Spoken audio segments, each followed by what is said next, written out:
It definitely hurts when the headphones pop in your ear, doesn't it? I did that, I think, 3 times in a row before I remembered not to do it again, and then I think it was a couple times after that I was like, don't do that. Yeah. So I'm impressed, because I think this is our 21st episode, and it's the first one you've done that with your ears. Yeah. Is this really our 21st episode? Yeah. What? Yeah.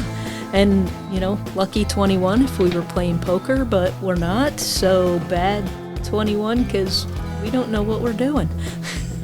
Which, I mean, that's pretty... How are we doing? Yeah, I mean, that's pretty much how I go through life. I have no idea what I'm doing. I just kind of wing it from day to day. I actually did a story this week. You want to hear about how it's a stupid, obvious answer. So I go and I interview this young lady, does 4-H and FFA. She's really good about it. She'll be in next month's issue of the paper. And she tells me on Friday, she tells me that she's the market champion and the market reserve champion for her lamb. Oh, okay. Okay, great. Wait, how can you be the champion and the reserve champion for your lamb? She's like, no, I was, okay. And so I asked her a 3rd time via email, and she was like, yeah, I just said, can you give me the official title, so I didn't sound like a moron for the 3rd time. So I'm looking at the email on Saturday, and I'm going, I could turn this in, but it doesn't make sense. It doesn't make sense whatsoever to me. And I know I don't know a lot about showing 4-H animals, but I've learned over the years, because I had to go to the fair every year when I worked at the daily newspaper. So I called this morning, and I asked the folks at the fairgrounds, and the thing that sucks is they know me. So I'm like, I'm going to ask y'all a stupid question, but can you explain it to me? And they're like, okay. And so I told them who I had interviewed, and they know her. She's very well known there because she wins all the time. And I go, how is that possible? And she goes, yeah, it's possible. I go, but how can you be the grand and the reserve champion? And she goes, she had 2 lambs, Irene. One lamb was the grand champion and one was the reserve champion. 2 lambs never entered into my mind, even though the entire interview is about how much she loves lambs, and she shows lambs with an S at the end of the word the whole time. So I'm thankful that my stupidity is not in the article. It's okay. I actually probably would have gone that route too. And I used the example this morning with my husband with our cat, and he's going, You can't have your cat win the same thing. I'm like, no, that's like saying your cat won 1st and 2nd place. And he goes, what? And I go, yeah, you need 2 cats. And he goes, oh. You need 2 lambs. So, these are the silly things, not being around ag your entire life. Yeah, you just don't know. And I don't know if you were around it your whole life, if you would know, but hey, it's 50-50 most of my life. Yeah. So it's something new I learned today, and over the weekend, I've been asked to do a bunch more stories than what I normally do this month, so I was trying to ask you, you probably didn't make it to the Harrison Fair. That was this last weekend. I want to go to it. It's always worth going to, almost more than the county fair. Really? So next year we need to make a point to probably get up there. Yeah. Because that's when all the rodeos are going on. Okay. And it's kind of like an old school fair or a parade that goes down the street. And it's really cool. So we need to learn how to work those mobile mics by next year. Yeah. Well, I completely missed the fair this year. I would have missed it too if I didn't have these 2 stories that I went up to do. I also did a story on some this family, all 4 girls show rabbits at the fair. So that'd be cool. Yeah. See, I wanted to go see I heard Wednesday they got flooded out. Yes, really I went up. bad, I went so- up Thursday morning, and it was really hard for me to find a parking spot because everything it was water, Just water everywhere. That's what I heard. And then today I posted on my blog just some pictures I've taken in the last week. I went down to, I don't know if you know who Billy Estes is. He owns BE Farms, and he started with a pumpkin patch, and now it's expanded into this whole big thing. And he grows flowers, and he picks them every day and delivers them around the area. It's really, really cool. And I've known Billy for about a decade now, and he's really super cool. So when I asked if I could do this story, I was expecting to be told no. Oh, he's been in Inspire today, because you got to live in the Panhandle, and you can't have been in the magazine before. Yeah. And I'm going, how have y'all not done Billy? Hey, I was happy because I got to do the story on Billy. But when I went down there, I got some cool pictures of his sunflowers that he has. And I believe it's this weekend. He's having a sunflower festival, so he just keeps expanding it. So it was really super cool to catch up with him, and because I work nights, so I hadn't seen him in a couple of years, and I got to catch up with him. And I took some cool pictures, so I put them up on my blog. Just did like a short little photo essay. But while I was at the fair, I kept hearing these engines, and they were kind of ticking me off. So I went to find out what they were, and it's not motocross, it's arena cross, or I don't know what it's properly called, but they were practicing. So I took some photos that I thought were really cool, and one of them, it looks like the dirt bike is riding on the telephone pole wires, just because of how I snapped it while it was in there. I'm like, it's not the best photo in the world, but that's kind of cool. So I just did silly things like that this past week in my little bit of free time that I had, because literally I was at the fair, and the reason I went to take those pictures of the dirt bikes is I go to the fair once a year to get funnel cake and lemonade. That's what I wanted to get was funnel cake. If I had known, I would have got you one. That's what I told Jason. Like, the only thing I want to go up there is get funnel cake. And that's the neat thing about the Scottsbluff County Fair. Back home in New York, the Orange County Fair, you got to pay to get into the fairgrounds.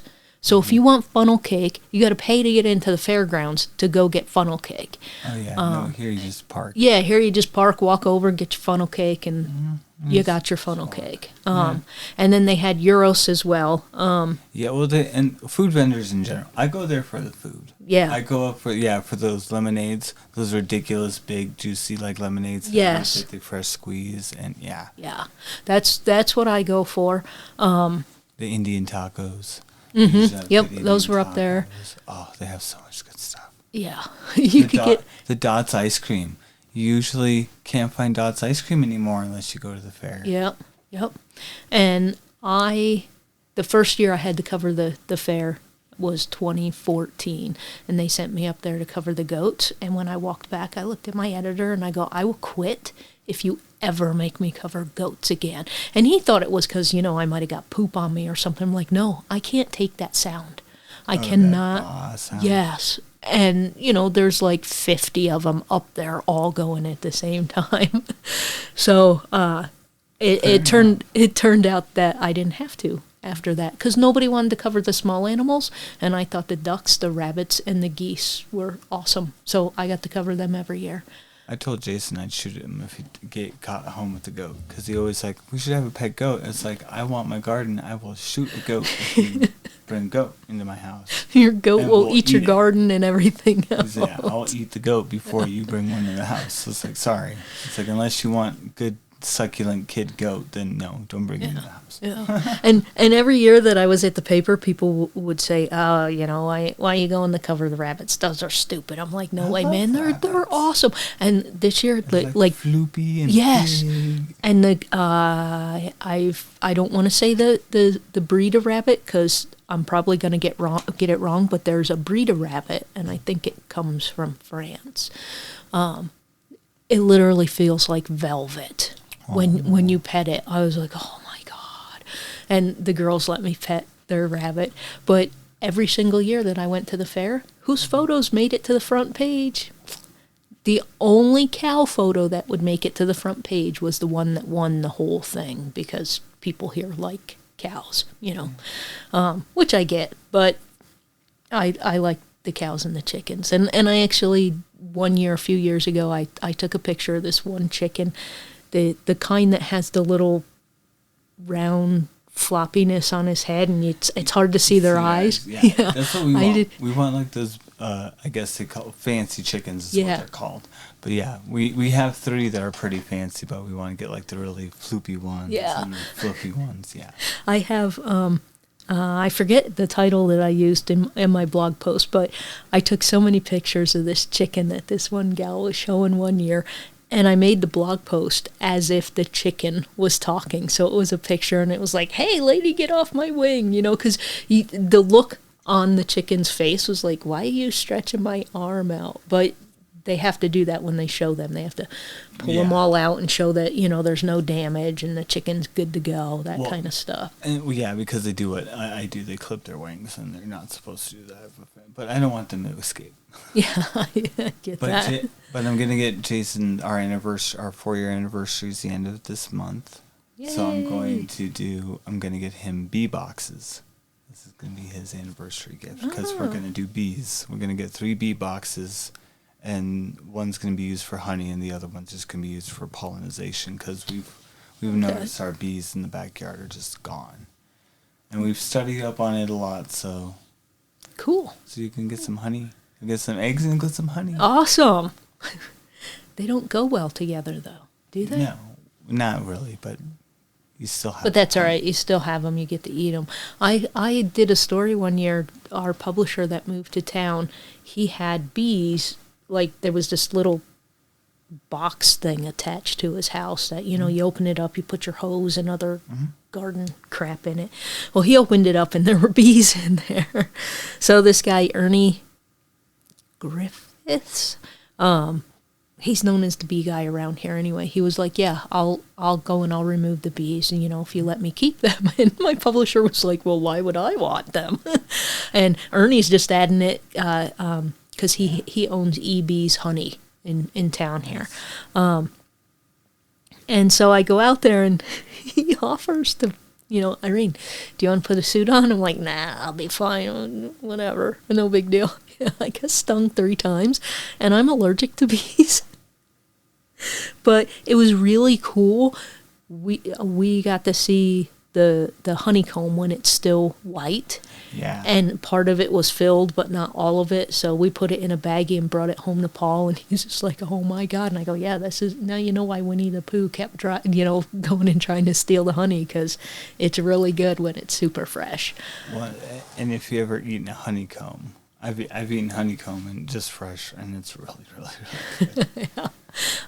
So that's why we want to do it, and we want to get the bee pollen and everything, because I guess if you eat more bee pollen, you get more resistant towards bee allergies. Oh, really? Mm-hmm. I just avoid bees, so I resist that way. No, I mean, it sucks getting stung by bees. Yeah. I agree, but for my garden, I haven't had any of my squash pollinated this year. We've had to self-pollinate, like actually go out and pick the males and self-pollinate, because there's no bees. We haven't had any bees. I think we've had one bumbler and one bee that I've seen the entire time. And we get plenty of flowers, but no pollination. So no seeds for next year. And it's been bad. Yeah, that does kind of suck. I wanted to get some flowers out front just to have some nice flowers, but I wanted natural, native plants, but also have some plants to have some pollinators around here. We just didn't get to it this year. Maybe next year. Maybe before we die, we'll get it sorted. We do milkweed. It's a weed, and it goes by itself, and it gets all your butterflies and bumblebees, and I haven't been around milkweed in a while. They got they got like kind of the one that you usually see, which isn't kind of pretty, but they have what's called butterfly milkweed, and they have really pretty orange flowers. They're a lot different, but they still attract the monarchs. Okay. Cool. You want to do some work?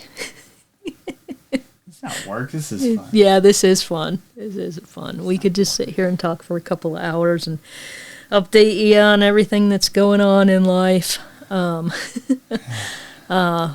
today, I wanted to talk about an area I do not get out to enough, and I wanted to go. I think I might go this fall just because I'm really hesitant around the snakes, and this area that we're going to talk about today is likely to have some snakes. I don't know. Maybe not the viewing area. I don't know. Yeah. And, the sad thing is half the time I walk past them and don't see them. And when I was at Agate, I was standing on the edge of the original bone building. And I stand up and try and look in the building because you can look in. You just can't go in the building. Well, I'm like 2 feet tall, so I couldn't see. I'm standing on my toes, and still, it was the window pane was just above my eyebrows, and I'm like, God, this sucks, Couldn't see anything, so I walk away and I start, framing a picture to just take a picture of the building, and Paul walks into the middle of the building. I'm like, well, now I got a person in it, and he goes, Did you know this snake was here? And I go, what snake? And it's a rattlesnake, and it's starting to go under the building. Literally where I was standing, never saw it. And then he looked in the building, and he told me that it looked cool. And I'm like, don't tell me what it looks like, because I hate tall people. Anyway, I thought we'd talk a little bit about the Kiowa Wetlands Wildlife Management Area. And I'm probably just going to call it the Wetlands because the Kiowa Wetlands Wildlife Management Area is a mouthful to say over and over. I would type it over and over if I was in 5th grade and had a word count, but otherwise it's just the Kiowa Wetlands. So I don't know if you know much about the Preby lands around here. They're the Platte River Basin Environments Wetlands. And so a bunch of people that owned a bunch of land around here got together in 1990 and they spent 3 years studying what bits would be good to make wildlife management areas. So like when I say I've been out at Carter Canyon and Mont's Ranch and Cedar Canyon, Bede Mountain I think is part of it too. The eastern side of the Wildcats, I forget all of the names. There's like 3 different WMAs out there. But these folks basically wanted to preserve the lands and everything that was in it. And it's open to the public. Until 93, I believe, you couldn't hunt out at Kiowa. But there's a certain section you can now, but not on the northern section. And that's because I forget, and I don't think I wrote it down. It might have been 93 or 94. I don't think so. I think it was later than that. Anyway, at some point in time, Game and Parks took over the Kiowa Wetlands, so they allow hunting, whereas when it was just a Preby land, you didn't. And it's all confusing because they all work together basically to preserve the lands out here so that people have places to hike, some hunting. I've been out at Cedar Canyon many, many times and seen hunters out there. I still have my yellow reflective vest, and I have a spare that the railroad gave me that I tie around my backpack and hope that a hunter doesn't mistake me for something. The first few times I went hiking out there, I just had my tan backpack. I wanted to blend in so that I didn't scare any animals. And then I'm like, well, there's people that hunt out here, and I now have the same colorings that a deer has. So I try and put other colors on now. There's no blue animals out there, so I might wear this shirt I have on today, my blue Star Wars shirt, because I don't want to die. Wear bright colors. And they're all pretty responsible hunters. If I did get shot out there, it would be a terrible, terrible mistake.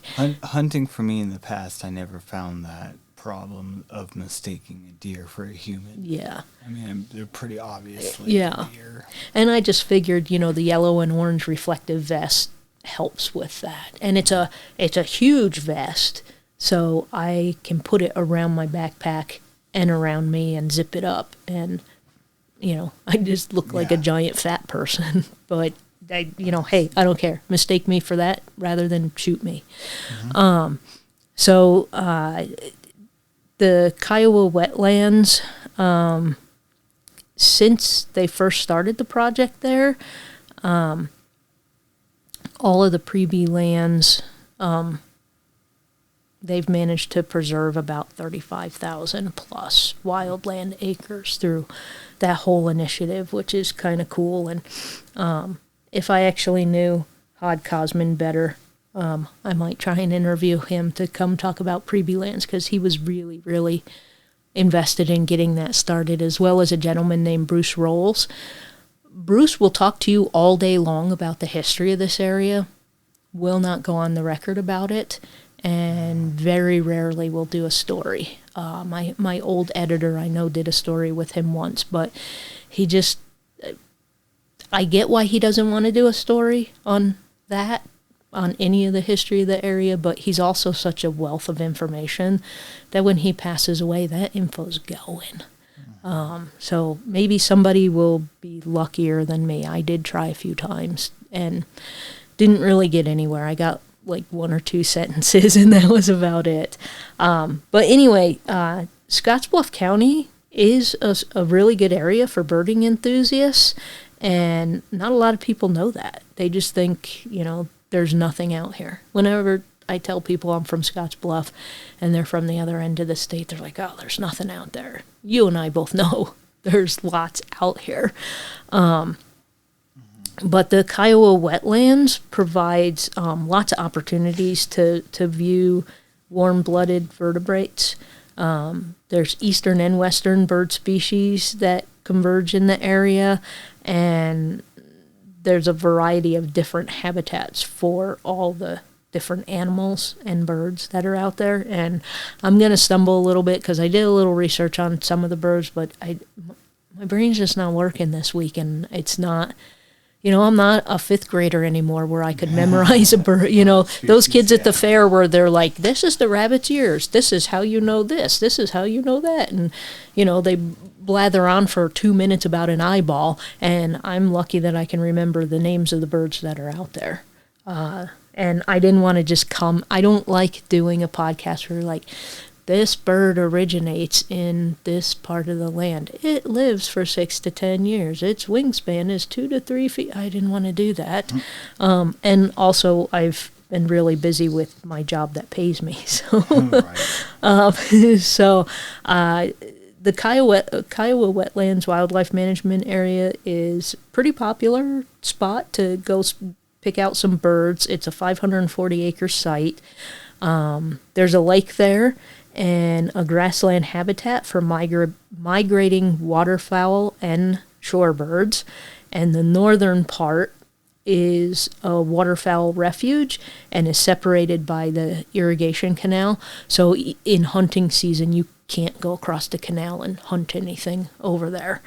You'd probably get your butt kicked if you did, besides the fact that you're going to go to jail. So the wetland section, it was made possible by seepage from the Gearing Fort Laramie irrigation canal, and it made the space a salt and freshwater marsh for nesting, resting, and feeding for a variety of birds, and it's been designated as a Nebraska Important Bird Area. So I have not been up there in a while. And the last time I was up there were a bunch of different birds up there, and I didn't really take any pictures because at the time I wasn't interested in like waterfowl. I wanted raptors. I wanted to see the osprey, the bald eagles, and the hawks, and I didn't really give a crap about the little birds, so I need to go out. This? Huh? Are we recording? Yeah. Well, 24 minutes already, dude. Oh, really? Yeah. I thought Green was recording. No, it's green when it's off. It's red when it's recording. Oh, really? Yeah. You're like, oh, crap. You're no, like, I haven't. I've been really worried. It's like, have we been spending all this time not recording?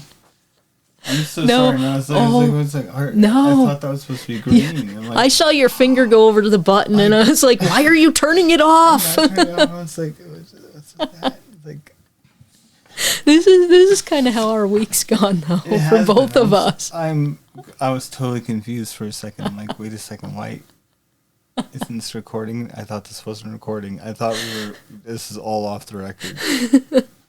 Oh my God, no, because how could we do that all again? And we and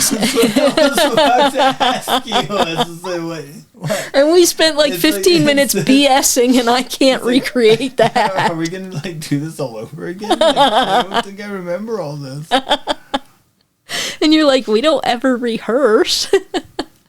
I was sorry. I was very confused for a second. That's right. That's how my week's been too. And I totally thought that was supposed to be the different color. And I don't care that, our microphones picked up caps coming off of water bottles, because that's a day I have. I haven't slept much in the last week either, so I'm just like, I don't know what we're doing. Yeah, this is where we're at, right there. We're good. Right. Canada gooses. Let's get on. Okay. Canada goose, Canadian geese. Is that right? Because people tell me it's still Canada geese, but Canada, Canadian. They all taste They're all foreigners. They all taste the same. I've never had Canada geese. No? No. Goose is good. I've had goose geese. What are those gray birds that look like pigeons that are always making noise in town? Doves. Yes, thank you. Yeah, doves. God. It was pigeon, be squab. Squab tastes good. I have eaten their jerky before. Yeah. There was a guy that worked at the paper, can still see his face, can't remember his name. He worked in sales, and he came in one day and asked me if I like jerky, and I said, I'm not really a big fan of jerky. And he goes, well, what about pigeon jerky? And I go, what? He goes, yeah, I made some last night. All right. So he brings a baggie over, and I tried a piece, and it just tasted like jerky. Mm-hmm. And it was fine, and I took the rest of the baggie home, and I made the mistake of leaving it on my kitchen counter. I got up in the morning, and the bag was torn open on the floor, and my 3 cats had been in it, and they ate almost all of the jerky. They ended up finishing it because I'm not going to eat a piece of jerky after my cat's eaten 2/3 of it. He can just have the other third. But I didn't. It's more cat food. Yeah. So, but it did, hey, if I was starving to death and that was the only food available, I'd eat it again. I've had different kinds of jerky from fowl before, like duck and goose, and it's been pretty good. I was trying to think of the one I was thinking of. No, my cats won't eat cat food that's duck food. They'll eat everything else, but if I give them anything that's duck, no. I love duck. Duck's really good. I used to like, I don't want to get on the zoo because then I'll get all sad and we'll be on another half-hour rabbit trail. But yeah, anyway, so Canada goose, Canadian geese, Canadian geese, Canadian goose. I don't know. Yeah. I think it just depends on the person, and I'm not going to give somebody crap for saying it wrong because we all know what they mean. It's like one thing if someone says something, and you're like, what? I don't know what you're talking about. But if someone says Canada goose, and you grew up calling it Canadian goose, don't be that jerk. Just let it slide. Yeah, I guess I haven't gotten a good argument with someone over that one. Canadian goose. A lot of people gave me crap when I moved here because growing up in New York, it was Canadian for both, single and plural. It was Canadian. And I don't know if that was a family thing or if it's a New York thing. But instead of being kind and educating me, people decided to be just giant jerks about it. And that's probably as polite of words as I can use about that. But I'm like, really? You're gonna die on that hill. You're gonna rip me a new one for that. Okay. So anyway, the Canada geese nest in the wildlife management area, as well as 20 other waterfowl species. And they've all been reported over the years. And I think, because they have bird spotting things up at the Wildcat Hills every year. And I think that's how they found these originally. But there's not a lot of info out there about Kiowa other than what I've got here. And I don't know any experts to go to that would know more. But I think that's how they were originally spotted. But some of the birds the waterfowl that are that are found out there are gadwalls, northern shovelers, mallards, pintails, and wiggins are found here. Is that Wiggins or Wiggions? Do you pronounce all the letters? English sucks sometimes. I listen to this History of English podcast, and it's really fascinating how different words developed and how we change how we pronounce it, but we don't change how we spell it, and so words look stupid and weird. So I don't know if that's Wiggins or Wiggions. And I'm not a bird person. I don't know. You can ask Jason. We'll just drag him here one day and turn the mic on and be like, dude, start talking about birds. Well, and he'll be first to tell you this is all common language. So it's not even the official the official bird name. usually is always Latin. Yeah. So when it comes to medicine, plants, birds, species, animal species, it's almost always Latin. And the only time I've ever used on purpose the Latin word is I hate when you call them bobcats. So I'm like, no, it's Lynx rufus. Take that. I don't know why that grates on me so much when people call them, I don't know. But that's really the only time I ever go with the Latin word. I'm like, oh, there's a Lynx rufus. And that's my favorite kind of lynx. I wanted a Eurasian lynx when I was little.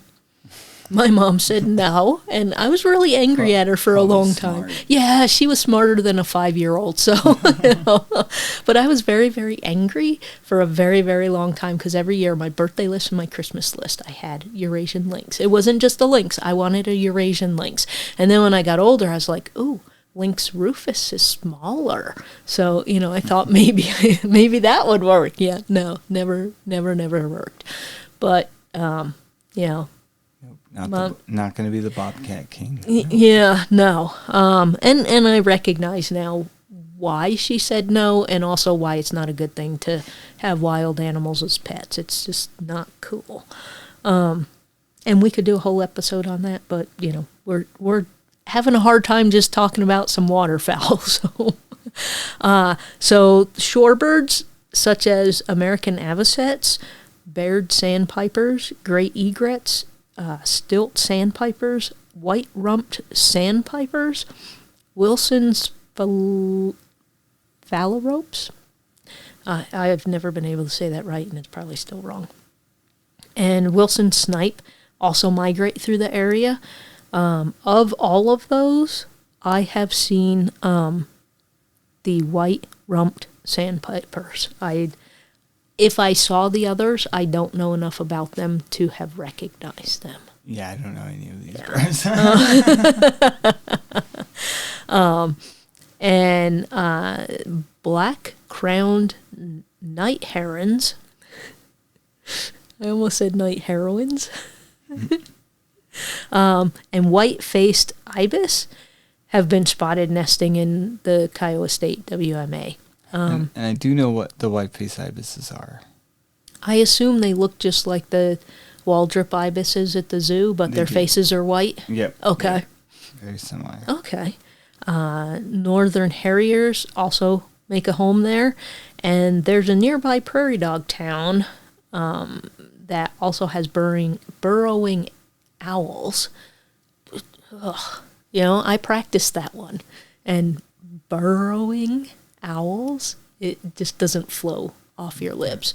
But I learned that when the prairie dogs move out of their town and they move someplace else, that, burrowing owls and other animals, use that space. And most people think that they're just empty and you can't use the land anymore, and that the land is useless for anything after that. And I'm like, no, other animals do move in, and sometimes those owls are there while the prairie dogs are there. Interesting. And I know prairie dogs are a very contentious issue around here. All the farmers and ranchers just want to get rid of them. Irene likes them. They're nice and cute. But they're also, if I remember correctly, they're also an indicator species. And indicator species are different species of animals, insects, that when they start getting sick and dying, there's something bad. Okay. And I forget what, I don't think it's all frogs and toads, but like there's certain species when they start getting really sick and starting to disappear, that's a bad sign for your water sources. Well, they were crazy this year. Yeah.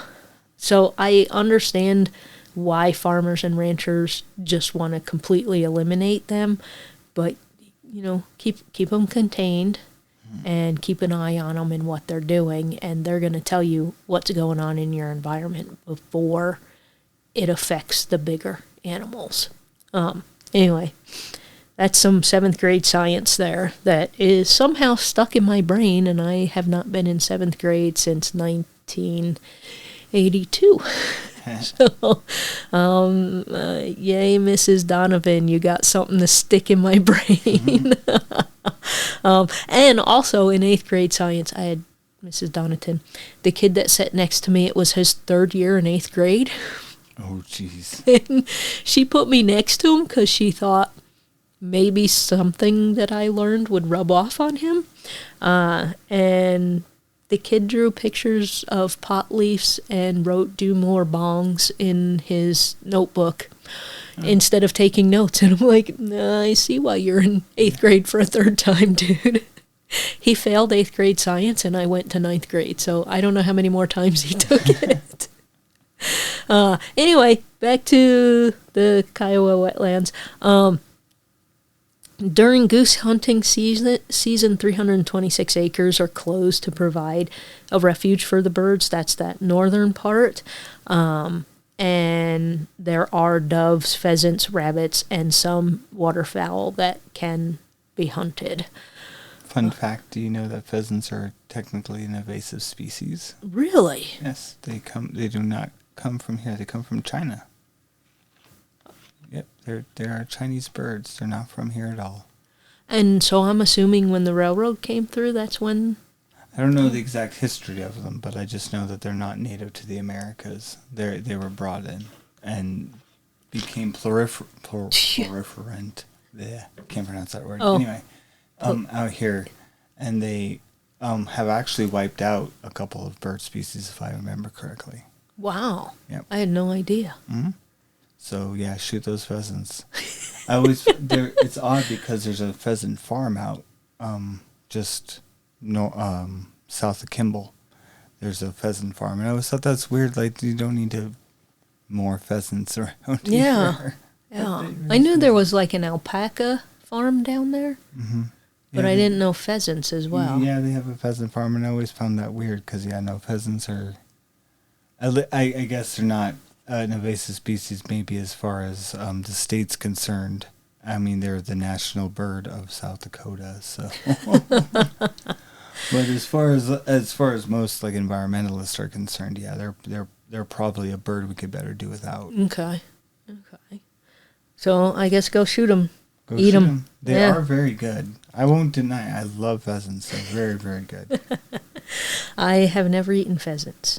I don't think I've eaten rabbit. I don't think I ever would, just because I raised rabbits when I was little. I don't know if I could ever, maybe if someone brought it on a plate to try, but I'm not going to go out and kill one and then make some Hassenpfeffer. I'll let you, Mr. Chef. Yeah. I'll stick with my PB&J. Some good old Hassenpfeffer. There you go. I have eaten squirrel though. You've eaten squirrel, but not rabbit. And it tastes like greasy chicken. So there you go. And pigeon jerky. Yeah, but not rabbit. Yeah, that's my line. Rabbit, I'm just gonna starve to death. So anyway, the Kiowa WMA has an observation deck at a parking area they have, and you can walk and hike around the WMA. There's no set trail, so you just kind of got to wander. And it is very nice. It is. It is very, very beautiful. And there's no facilities, so if y'all need to pee, go on your pants, because there ain't no place to go. But every website that I did find a little bit of information about the wetlands, they said just take your normal precautions when you're walking out in the wild, which would be if you see a cougar coming at you, don't try and pet it. Don't take a selfie with it. You see a snake, go the other way. Don't try and pet it. That's one thing I've never done, is try to pet a snake unless I was allowed to. And speaking of, Irene will not eat a rabbit. She will pet a cobra. Maybe Harry Potter. So we used to go every year to visit my grandma's sister in Ohio, and it was like a 13-hour drive. And somewhere in Pennsylvania, not far from home, was this reptile thing. And this guy always put on shows with the different kinds of snakes that he had. But he would pull the cobra out, and he would explain, if it isn't standing up and doesn't have its hood out, you're probably okay. It's not going to attack you. So he would pick the cobra up and bring it around, and he let people pet it. Was that probably a stupid thing? Yeah, because I was like 9 and 10 years old when that happened. We went a few years in a row. And then he would put the cobra on the ground and then purposely provoke it so that we could all see the hood open and go, ooh. Now this is in a probably a 5-foot-high arena, and we're sitting on the edge on the top, so my feet are dangling down in there. If the cobra wanted to bite my leg, I'm still going to die. I'm sure that place is not open anymore, but this was the late 70s. But Irene will not eat a rabbit, but she will pet a cobra. Fair enough. And the guy told me it was safe. So, in my defense, I hadn't reached double digits in age yet. Well, it is very safe to eat a rabbit. Oh. You win today. So if you're wanting to go see the waterfowl out there at the Kiowa Wetlands Wildlife Management Area, it is just south of Morrill, and it's on the south side of the North Platte River. Wrap that around your head when you read real fast. The name Kiowa, it comes from Native Americans, right? Yes. Okay. As of Nebraska. Yes. Also comes from Native American. So they get their name from the Kiowa tribe, and they were known in this area. And if you drive around anywhere, Morrill, north of Morrill, north of Mitchell, you'll see Kiowa in a lot of places. And the Kiowa Wetlands Management Area was also the first wildlife project by the Platte River Basin Environment, because they wanted to preserve and conserve as many areas as they could out here, and that's a really good place that they preserved. And they get contributions from, all the usual big places, the Nebraska Game and Parks, the Oregon Trail, Pheasants Forever, Ducks Unlimited, the Nature Conservancy, and the U.S. Fish and Wildlife Service. The Nebraska Game and Parks Commission also manages the area, so, if you see a Game and Parks truck out there, don't freak out. The first time I went hiking at the Cedar Canyon Wildlife Management Area, I had hiked up as far as I could. I talk all the time about how I climb and hike on top of the butte, before I knew that path was there, I would just hike out to it and climb up as safely as I could, and then I would sit and drink my water and eat my PB&J. And one time, the truck came by, and the guy's just checking to make sure everything's all right. The bighorn sheep are there. There's antelope out there. And so they're just checking to see where the herds are, checking to make sure people are safe. Oh, there's 4 cars there. Are there 4 people there? Because if they go out there and they drive all around and there's 1 car and they can't find that person, they got to go back and look again. I was not doing anything wrong climbing up the edge there and eating. It was perfectly fine. But that feeling went through me, like, oh God, they're coming to get me. They're going to yell at me for being up here. So if you see them driving around there, they're just checking on the animals, making sure everything's all right, making sure you're all right. If you like watching birds and you just want to go out for the day and just kind of wander around the area, who knows what you'll see. I'm not sure if August is a good time to wander around. Definitely go out to the viewing area. Yeah. That's safe, but the marshy area, I don't know what's out there, what's going to be out there. Definitely mosquitoes. Yeah. Right now mosquitoes are out there, and West Nile's going pretty quick. That's right. Yeah, I saw that article that western Nebraska is getting hit pretty bad with West Nile. Yeah, my husband got it. Yeah. I would not. Yeah, I do not want that at all. But that's pretty much all we know about the Kiowa Wetlands Wildlife Management Area, and if you want to go out there and check it out, feel free. Enjoy your day out there. It's really not that hard to get to. And we'll talk about something else next time, or not, because we rambled on about a lot of stuff not waterfowl today. Hey, that's our signature. You told me we were recording. All right, Connor, I'm going to push the button to turn it off, okay?